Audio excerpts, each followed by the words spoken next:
Right, so my name's Jake Hawker, I'm on the UNF men's soccer team, and I'm joined here today with Derek Marinatos, head coach of the UNF men's soccer team.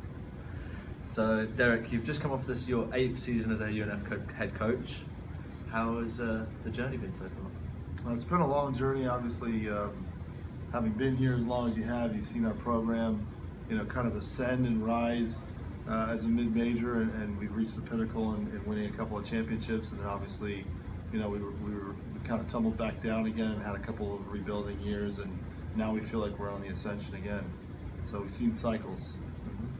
So obviously, touching on to this spring, you've got a good spring schedule coming up. What are your expectations for this spring?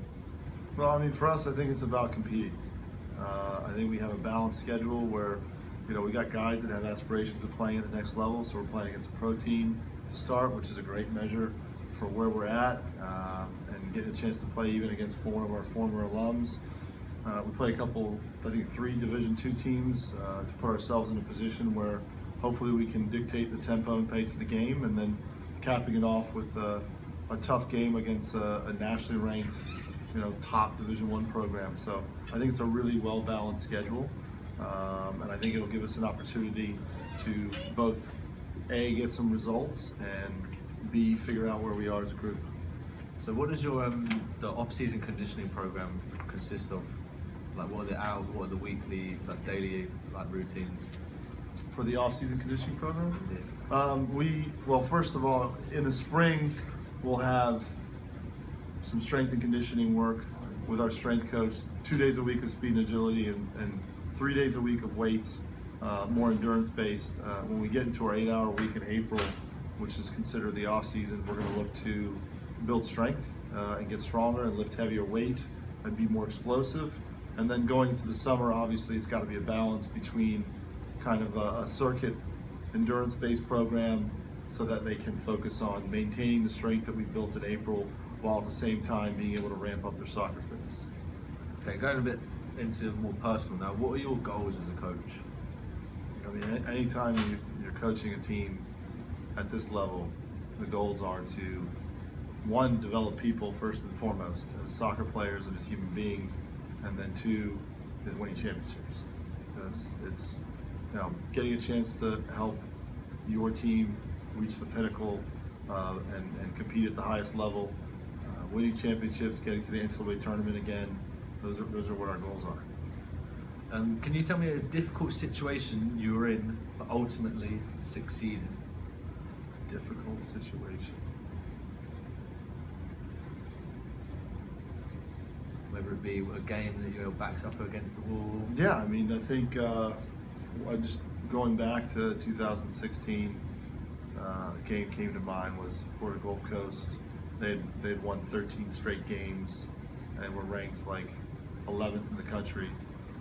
The hottest team in Division I, scoring 4 or 5 goals a game. I remember we went down 2-0. We didn't panic. We stuck to the game plan. We ended up getting a goal back before the end of the half. And the second half, from our film session, being able to say, okay, we're gonna key in on goal kicks and counter from there.